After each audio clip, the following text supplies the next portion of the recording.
Hello Scorpio, thank you for joining me for your monthly forecast for August for the Sun or the Ascendant.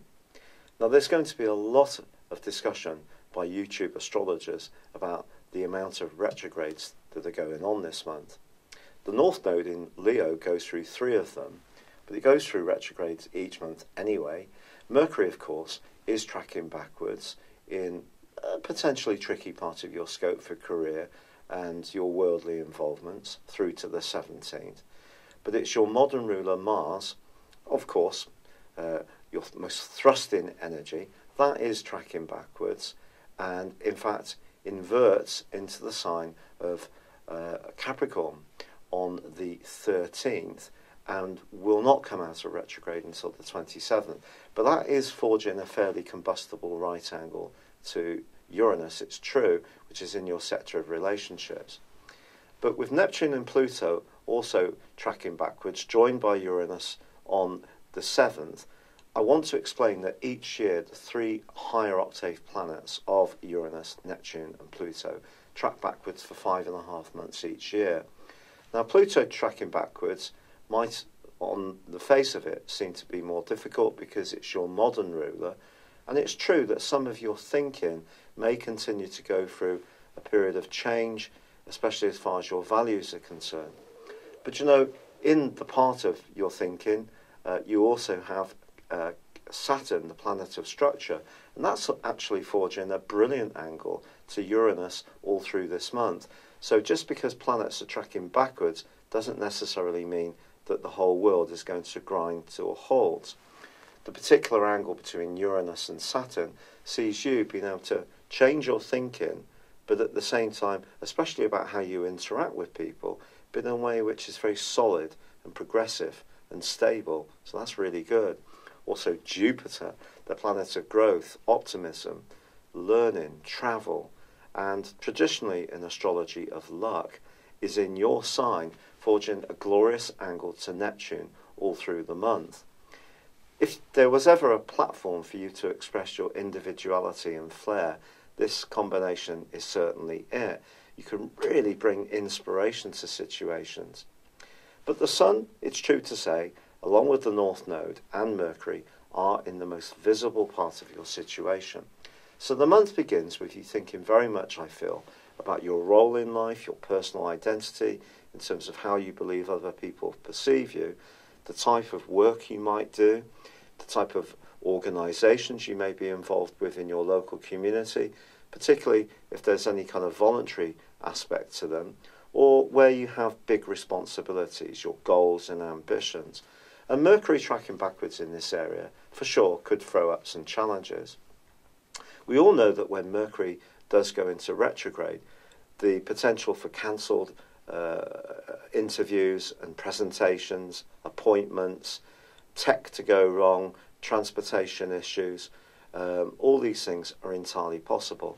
Now I'm actually recording this on the 26th of July, and because I haven't been so well, and so this is the first day of Mercury's retrograde, and 2 things have already come up for me today, which are definitely very Mercury retrograde. But what we have to think about is the things that we can influence ourselves.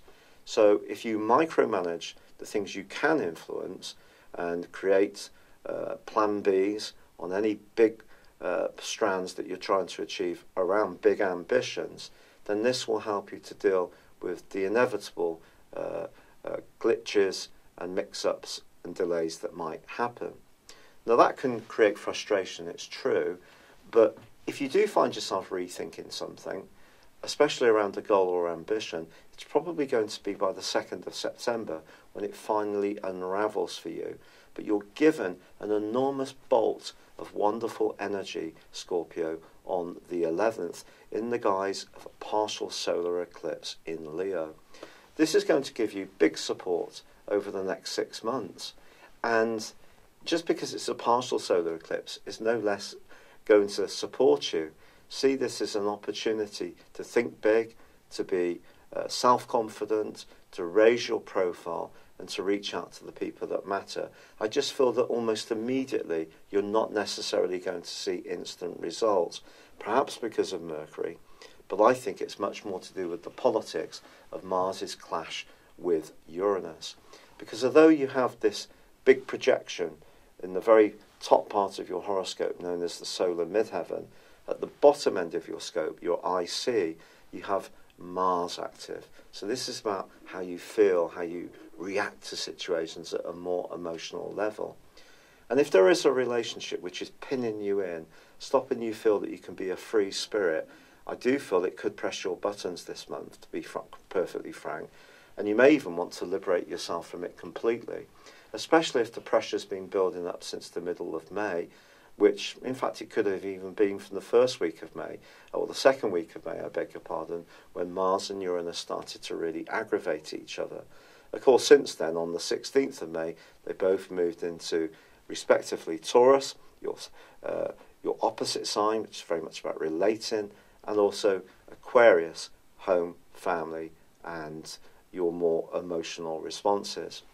Now, ironically, on the 7th of this month, there's two big changes. Venus, the planet of love, moves from a very bubbly and glorious part of your horoscope, a very friendly one, into a much more reflective location as it moves into the sign of Libra.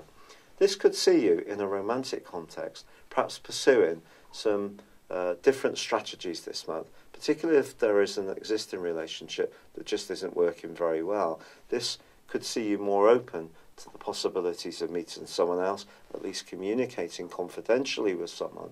It could be an old flame can come into your orbit. That's entirely possible. But equally, on the same day, Uranus slams on the brakes in your sector of partnership. So if there is a real limitation, you're not able to be the person you want to be, someone seems to take away the oxygen that we all need to be a free spirit so that we can collaborate. And of course, all relationships have a degree of codependency, but if you're kind of being thwarted to the point where, even if it's just the structure within your family, perhaps kids taking you for advantage, you not being able to go out and work in the world that you really want, that could see you much more militant, and there may need to be some quite strident conversations to get the people closest to you to take your ideas, your plans, your hopes and aspirations much more seriously. Now, as I said before, Mars is then going to invert on the 13th into the sign of Capricorn, which is where you already have Saturn and Pluto. Now, Mars in this area is going to be here for a month. This is going to give you a lot more oomph, whereas you may have been a bit more emotional and reactive since the middle of May. Now it's much more outspoken, but you're much more sure of what you want to say. You can add a little bit of logic to the mix, and that's very potent. On the 23rd of this month, we also have the Sun bursting into Virgo, replacing the Venus transit, which obviously left on the 7th. This is about friendship, it's about fraternity, it's about your longer term hopes and aspirations. And it is true on the 26th that you may reach some kind of signpost situation where you have to make a decision on which direction in order that you need to follow. However, it doesn't necessarily need to be binary, because the brilliant links that I've already told you about between Uranus and Saturn, and also Jupiter and Neptune, well, they're actually going to link in well, Uranus and Saturn, with this particular full moon. And I actually think that being open-minded, but also being aware of the more structural and responsible sides of life, is not necessarily going to see you doing anything too quickly when it comes to a relationship or a friendship, your long-term hopes. But I do feel that you will need to find a balance between you, the individual, and also what's expected of you in terms of any group affiliations or associations. As this month comes to a close, your traditional ruler goes forwards on the 27th. I do think that's going to be really significant, just like Mercury going forwards on the 18th. It's just we shouldn't let the concept of retrogrades dominate our thinking too much, but I don't think we can deny that Uranus square Mars is quite a tasty and combustible, potentially, right angle, which could see you needing to press home your needs if they're not being heard, particularly if you are wanting to make your way in a much more ambitious, upbeat and progressive way as far as your worldly hopes and ambitions are concerned. But when it comes to relationships, remember Venus moves on the 7th into an area which could bring about that more secretive side of your nature, and you may just want to check out your options if you're in a kind of relationship which is not terribly committed, bit open, not quite sure what to do. You may want to keep your options open, reach out to one or two people, not necessarily in a dash-in way, and just see what happens. Or if you're completely footloose and fancy free, there could be that thought of someone from your past, or an attraction towards someone who is nurturing, psychologically and emotionally aware, able to understand where you're coming from very quickly. That will be very attractive to you. It's been a real pleasure being with you, Scorpio. I'm very sorry this video is coming to you so late.